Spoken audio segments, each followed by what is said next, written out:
well. So for you guys this morning, Dr. Simon Moon.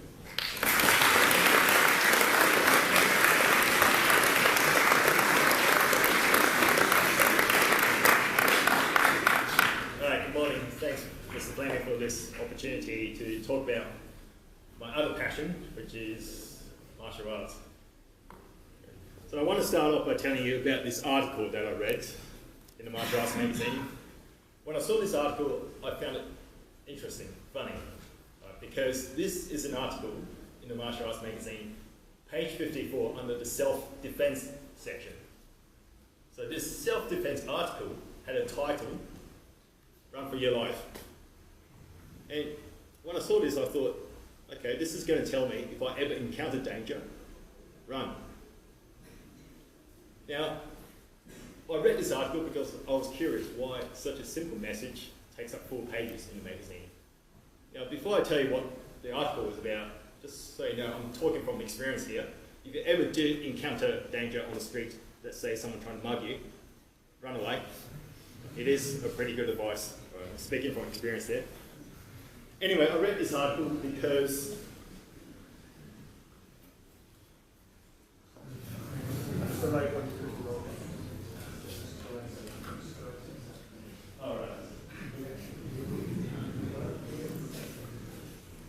I read this article, and many years I realised this article actually did a lot for me. You see, back in 2007, around that time when I saw this article, I was doing a lot of running.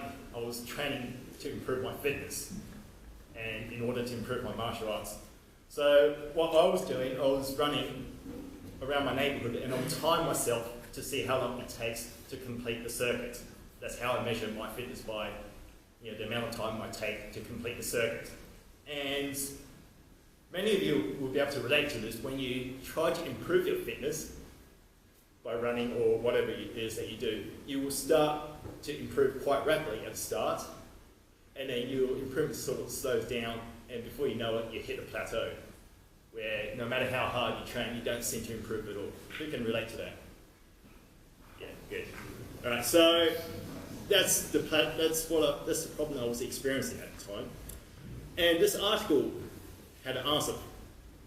So instead of running like I normally do and trying to push myself every single second to run faster, what this article suggested is that I pick sections of my run that goes uphill, and when I'm on the bottom of those hills, I will sprint for 10-15 seconds as fast as I can, like my life depends on it. And I will do that 2-3 times in my entire run. So rather than focusing on running faster throughout my whole run, I just had to focus on running faster for 15, 20, 30 seconds, which is a lot easier. And let me tell you, it was a lot more effective. My fitness improved. And because my fitness improved, I was able to go to martial arts training, which is usually a 2-hour session, and I was able to train a lot more effectively. Why? Because normally when I started, I would just train hard for the first hour and take it easy for the second hour. But because I was more fit, I was able to train the entire 2 hours just as hard at the end as I was at the start. So I was getting twice the benefit from the same amount of time put in. But also, when my fitness improved, it helped me on competition days as well. Whether I was performing on stage or sparring, being more focused, being fit means I'm less fatigued, which means I'm more focused. And being more focused is a good thing when someone's throwing kicks and punches at you. But the sprinting part of my training actually helped me with my agility. That was something I wasn't intending on to improve, but it did. And the agility part actually took my martial arts to the next level. The fitness part alone was not enough. Right, let me give you an example why. Let's say in sparring, you stand in front of your opponent, you exchange punches and kicks, and towards the end you get tired. But I wasn't getting tired, I was still fit because I was still focused. But he throws a kick to your face. Right? what's the point of being focused if you're not agile enough to block or evade? You still get kicked in the head. Right? So that's why agility was actually quite important. So that's what the article did for me at that time, but many years later, I realized this article actually taught me a lesson. And that was, whatever you do, or whatever you have done to get you to the level of success that you have, that may not be enough for you to get to the next level. So when I started martial arts, I had a lot of interest, and I was training quite seriously, I was taking competitions quite seriously, and I had some level of success. But in order for me to go up a level, I had to do something different. So I started working on my fitness, and that got me to the next level.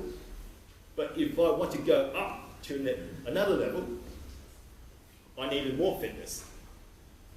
And that's where I started running, but I was on the plateau, like I said.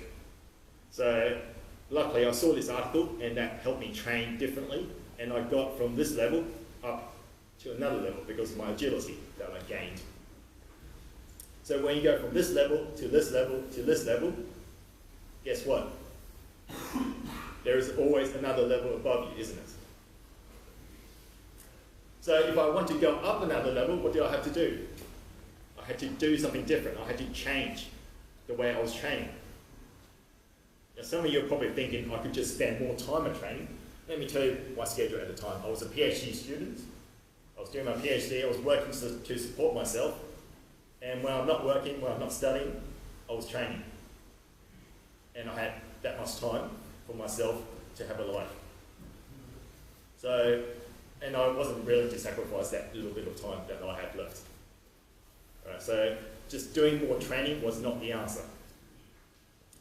So what did I have to do? Well, I thought about my training schedule and what I used to do. And there's one thing I realized that I always have done. And that was, I always go to training feeling 100%. I will make sure I get enough sleep, drink enough water, have a good breakfast, healthy lunch, and take it easy in the afternoon. And I'll go to training feeling 100%, so I can put 100% into my training to get the most benefit from it. I've always done that since the start. But what I was not doing is I was not pushing myself outside my comfort zone. So I decided to get up at 4 AM in the morning for training. Luckily, Australia is not as cold as this place, and I was not frozen. So it wasn't as hard, but on the university student schedule, where you go to bed after midnight and you get up at 4, that is quite tough. And I did that for many years. Not every day, only when I need to. The reason I got up at 4 AM is because I thought if I could do my punches and kicks to my best standard when I'm half asleep, then when I'm fully awake, I should be able to do them even better. And that's the explanation I gave to the people around me. I said, this is why I'm getting up at 4 AM in the morning. And everyone thought I was crazy. You probably think I'm crazy too. But let me tell you, it paid off. This is how I measure how successful I am in martial arts. There are several ways, but my preferred way back then was through competition results. Right? This is what I had initially when I first started, and of course, the more I competed, the more of those I was getting. And of course, they got bigger, they got shinier. Can we see that? And eventually, when I stopped competing, this is what I had. And somewhere in amongst all those is my favourite trophy, which some of you know about. My favourite.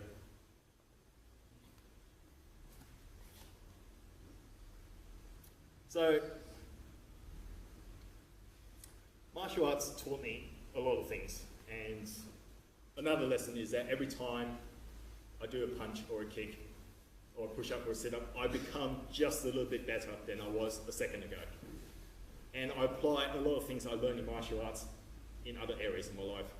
Academics, for example. Every time I do a problem, I do a past exam, practice question, I've become just a little bit better than I was before that. And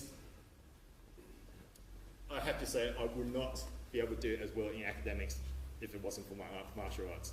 So that's, that's the way I found out to be how to do better, and I found a lot of that through martial arts. What actually happened earlier this year also made me realise a few more things as well about martial arts. Back in May half term, some of you know this already, I was in Italy and I wanted to travel, so I booked a really early train that morning because it was cheap to, the earlier trains are cheaper. And I got out of bed, I was walking down the street, half asleep, towards the train station, and this guy saw me and thought I was an easy target because I was half asleep. So he came up to me, grabbed my collar, had a glass bottle, smashed it over my head, and that didn't hurt, but what hurt was he used a broken glass and shoved it right here on my face. And I was down on the ground, my bag fell off, he grabbed it, he ran off. But what he didn't know was that I spent so many years training while I'm half asleep. So I got up, chased him down, and long story short, I got my bag back. 2 lessons I learned from that. 1, I should never stop training. It's become a part of my life, and if I give up training because it's too cold, that's not doing any good for me. Second thing I learned is how will I get from this level of success to a higher level? I spent all those years waking up at 4 AM in the morning doing punches and kicks. Maybe I should have worked on my defense so I wouldn't get this scar. All right, so with that said, Mr. Polio is actually kind enough to offer me the sports hall for 45 minutes after school on Fridays. And he lets me use that space for martial arts. And I want to invite 10 students to join me. What we will be doing is lots of punching and kicking, that's all. Nothing fancy to start with. We may eventually work towards sparring or using weapons. But we'll see. Okay. So if you are interested, you need to email me.